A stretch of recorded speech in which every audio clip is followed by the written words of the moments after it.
এখানে এই পরিবারগুলোর অবস্থা তো বোঝাই যায়। এই পরিমাণ পানি নিয়ে তারা কিন্তু এখানে অবস্থান করছে। আমরা হয়তোবা একবেলা তাদের জন্য সামান্য উপহার নিয়ে আসলাম বাংলাদেশ জামাত ইসলামের পক্ষ থেকে, কিন্তু আমরা আল্লাহর কাছে দোয়া করি আল্লাহ তাআলা যেন এই মজলুম পরিবারগুলোকে খুব অল্প সময়ের মধ্যে মুক্তি দান করেন, এবং যে সমস্ত জালেমেরা এই সমস্ত পানি ছেড়ে দেওয়ার মাধ্যমে বাংলাদেশের এই মুসলিম অধ্যুষিত জনপদের উপরে আগ্রাসন চালাচ্ছে, আল্লাহ তাআলা তাদেরকেও যেন বুঝ দান করেন। এবং আমাদের সরকারকে আমরা অনুরোধ করব আন্তর্জাতিক আদালতে এই ব্যাপারে কার্যকর ভূমিকা গ্রহণ করবার জন্য। আমরা আজকের সমবেদনা জানানোর জন্যই মূলত এখানে আসছি। আমাদের এই ইউনিয়নের চেয়ারম্যান এবং অন্যান্য নেতৃবৃন্দ এখানে সবাই আসছেন।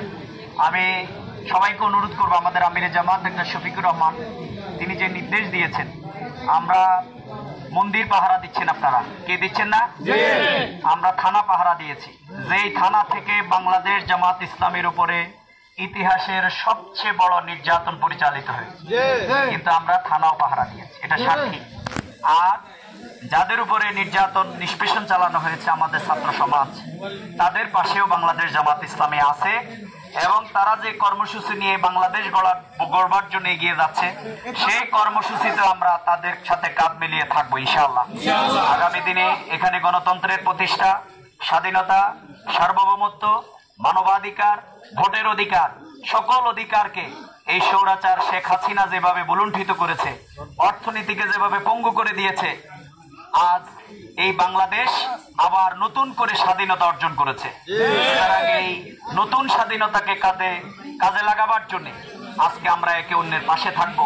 এখানে কোনো ধর্ম থাকবে না, বর্ণ, গোত্র, রাজনৈতিক ভেদাভেদ কিছুই আমরা রাখতে চাই না। আমরা শুধু দেখতে চাই মানুষকে, এই মানবিক মন নিয়ে আমরা মানুষের পাশে থাকবো ইনশাআল্লাহ।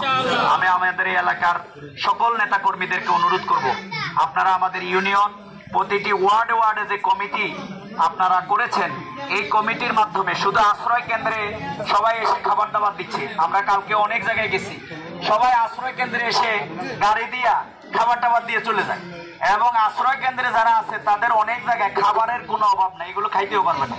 কিন্তু এই যে আজকে আমরা যে পরিবারগুলোতে যাচ্ছি, এখানে কিন্তু কেউ আসতেছে না।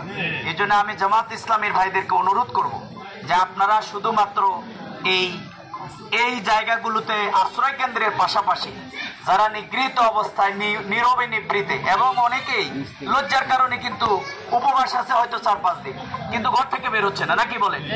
আমাদের উচিত এই পরিবারগুলোতে দাঁড়ানো। আমি সকল ভাইদেরকে সে অনুরোধ করব।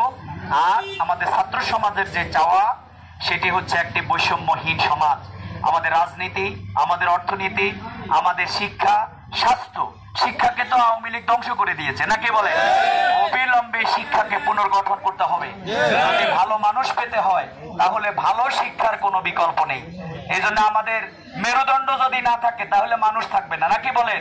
আর শিক্ষাই যেহেতু জাতির মেরুদণ্ড, এই জন্য একটি নৈতিক শিক্ষা ব্যবস্থা, একটি মানবিক শিক্ষা ব্যবস্থা, একটি কর্মমুখী শিক্ষা ব্যবস্থা আমাদেরকে গড়ে তুলতে হবে।